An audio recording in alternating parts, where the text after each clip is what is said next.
Déjà la dernière partie de notre magazine matinal Carrefour. Mesdames et messieurs, un grand sujet à exploiter. Aujourd'hui, nous parlons de l'enseignement. Oui, on parle de deux villages dans la deuxième partie de ce magazine Carrefour. Il s'agit de Mokambo et de Sakania. Comment s'y dispensent les cours? Mais d'abord, cette grande question que nous nous posons, c'est quoi la position géographique de Sakania, Mokambo en une ligne? Belinda Mbayo pour répondre à cette question. Bonjour Belinda. Bonjour Anadi, bonjour aussi à toutes les personnes qui nous regardent en ce moment. Belinda Mbayo, journaliste à la radio-télé Groupe L'Avenir. Nous avions cette voix certainement que les auditeurs l'ont reconnue. Belinda Mbayo qui présente l'émission sportive Thermosport. C'est ça? Non, j'interviens dans Thermo avec quelques éléments, mais je suis là pour le journal radiophonique du sport. Elle va libérer sa voix, elle parle avec douceur. Et jeudi. Mercredi et jeudi. Belinda Mbayo, c'est quoi la position géographique de Sakania et Mokambo? En fait, on va expliquer Mokambo en une ligne. Mokambo est situé à plus de 200 km de Lubumbashi. C'est un village qui est dans le territoire, qui est dans le district du Haut-Katanga. Et donc Mokambo a une population qui s'élève à environ 29 584 habitants. C'est un tout petit village mais très beau. Voilà. Et Sakania, par contre, Sakania est dans le district du Haut-Katanga aussi. C'est un territoire du district du Haut-Katanga. Sakania est limité au nord par la rivière Musushi qui fait frontière avec le territoire de Kipushi. Sakania est limité au sud par les provinces centrales, comme vous le voyez sur les images, les provinces centrales et le nord de la République zambienne. Sakania est limité à l'est par la rivière Luapula, qui fait frontière naturelle avec la province du Luapula en Zambie. Et Sakania est limité à l'ouest par les frontières conventionnelles, à plus de 600 km de frontières communes avec la République zambienne. Et disons que Sakania est situé à plus de 300 km au sud de Lubumbashi, à plus ou moins 300 km au sud de Lubumbashi. Sakania est dans le territoire de Sakania est dans le district du Haut-Katanga. Il est vraiment, vraiment très proche de la Zambie. Alors commençons par Mokambo. Est-ce qu'il y a des écoles là-bas? Oui, à Mokambo, il y a des écoles. Vous trouverez par exemple l'école primaire Kabembe. C'est à Mokambo. À Mokambo, il y a aussi une autre école. C'est une école primaire que nous appelons Itungulushi.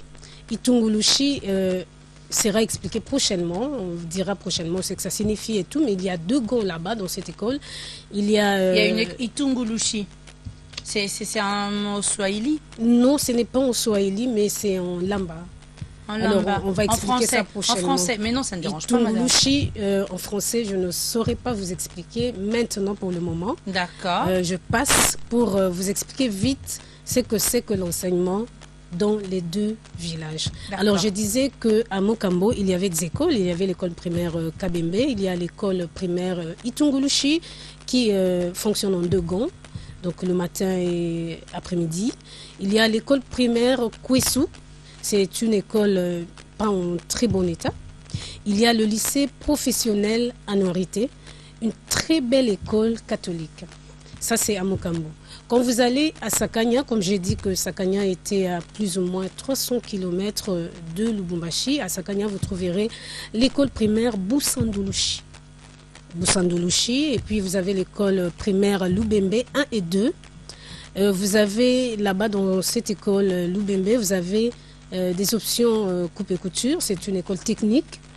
Vous avez l'épée Maïni, l'école primaire Maïni. Il y a l'internat là-bas et les villageois se retrouvent là-bas pour... et tout ça à Mokambo? Pour s'enfermer. Non, là, nous sommes à Sakania. À Sakania.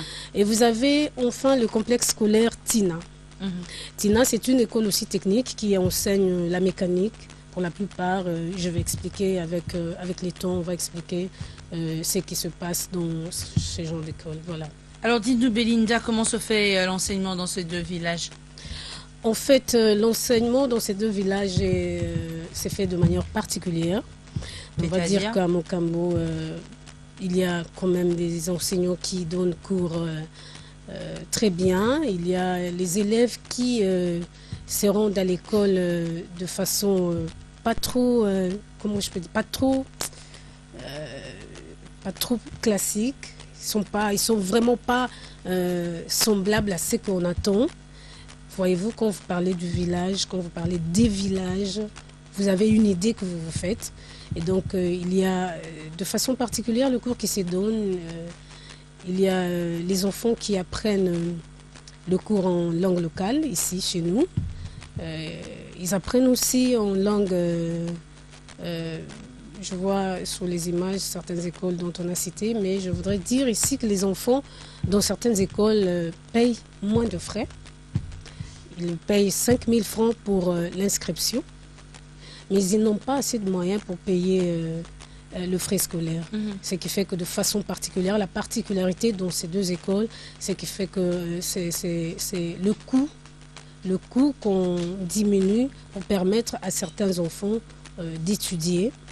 De façon particulière, on comprend les conditions dans lesquelles ces enfants doivent étudier. On peut accepter que ces enfants viennent étudier en babouche. On peut accepter que ces enfants viennent étudier en habit civil.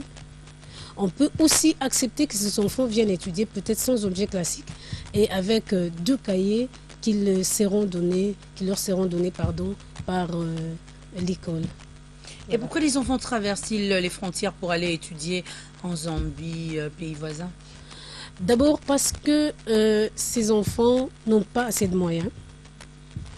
Ils n'ont pas assez de moyens pour payer le frais, quel que soit le montant fixé.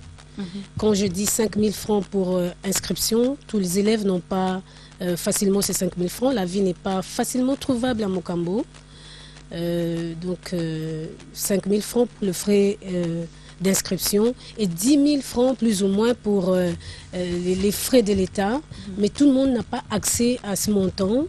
Et supposez, vous voyez, par exemple, 10 000 francs, c'est le capital des parents villageois d'un parent villageois qui compte se rendre sur le Lubumbashi pour acheter sa marchandise et venir liquider cette marchandise à Sakanya ou à Mokambo, mais que ses parents vous demandez de sortir ce 10 000 francs pour payer le frais, il se dit je n'en ai pas. Par conséquent, j'envoie mon fils ou ma fille dans les écoles les plus proches, c'est Mokambo, c'est à Sakanya, c'est à la frontière, c'est en Zambie, pays voisin, qui dispensent les cours en langue locale et de façon gratuite. Alors, en lieu et place de vouloir payer le frais pour mon fils, je fais mes économies, je garde mes 10 000 francs qui sont mon capital et j'envoie mon fils aller étudier en Zambie gratuitement. Quand vous êtes à Mokambo, l'école la plus proche se trouve à Mufurila. Mufurila, c'est traverser le rail. Vous voyez, vous traversez le rail et vous êtes à 300 mètres. À 300 mètres de là que vivent presque tous les villageois, il y a une école. Et l'école, c'est à 10 minutes de marche. Alors, au lieu d'envoyer mon fils aller étudier à 15 km et qu'il paye le frais, que je paye pour lui le frais, je préfère envoyer mes enfants à 300 mètres de la maison où ils vont étudier gratuitement. C'est pour ça, la première raison, c'est la plus grande raison pour laquelle les enfants vont étudier en Zambie. Deuxième raison... Ce n'est pas par rapport à la qualité de l'enseignement. Je dirais que je félicite les écoles catholiques. Vous avez vu sur les images une très belle école à Norité. Oui, c'est une école qui dispense les cours de façon particulière, comme je le disais au début, mais très bien aussi. Très bien parce que vous avez vu des enfants avec écusson, ces enfants sont propres, ces élèves étudient l'informatique. Il y a l'informatique, il y a l'anglais, il y a le français, il y a beaucoup de choses dedans. Alors les enfants vont en dehors du pays simplement parce qu'on n'a pas suffisamment de moyens par les parents pour payer le frais à ces enfants. Et l'école la plus proche de notre environnement, la plus proche de là que nous sommes, l'école à proximité de la maison, c'est en Zambie, pays voisin. Merci beaucoup Belinda Mbayo. Merci à vous. On va vous retrouver à la radio au 88.1 À la radio, tout à l'heure à voix. 12h30 pour mon intervention de sport et le soir à 19h30 pour le journal entier. Merci beaucoup, mesdames et messieurs. C'est déjà la fin de notre magazine Matinal Carrefour. 2 sujets ont été exploités aujourd'hui. Et la grande question, accepteriez-vous de sacrifier votre vie à cause de la pauvreté? Belinda, vous répondez par oui ou non. Accepteriez-vous de sacrifier votre vie à cause de la pauvreté? Non. Non. Aucunement. Alors aujourd'hui, c'est ce qui est arrivé à 100% en tout cas. Tout le monde dit non. Donc nous rendons compte que nous ne pouvons pas accepter. Et 8%, il n'y a aucune personne qui n'a eu à voter pour cela, mesdames et messieurs. Un grand événement 2015, Werasan, Noël Ngiama Makanda, cet artiste qui plaît à plusieurs personnes. 3 jours au Werasan, au Grand Hôtel de Kinshasa, le 17, le 18, le 19 2015. Nous aurons le droit de danser Fleshingeta, Solola Bien, Kibisampimpa et autres au Grand Hôtel de Kinshasa, juste avec 20$ américains. Et là, nous aurons l'opportunité d'en parler un peu plus dans notre magazine Matinal Carrefour. À partir de demain, vous verrez, sur ce plateau, nous recevrons des artistes de Noël Ngiama Makanda Werasan ou de Wenge Musica Maison Mère. Avant de nous dire au revoir, une grande phrase, disons une grande pensée. Aujourd'hui, c'est la pensée de John Maxwell, lui qui nous dit « Tu dois faire un choix dans tout ce que tu fais. Alors, garde en tête qu'à la fin du choix que tu fais, te dessine. » Sachons choisir. On se retrouve demain avec le même plaisir.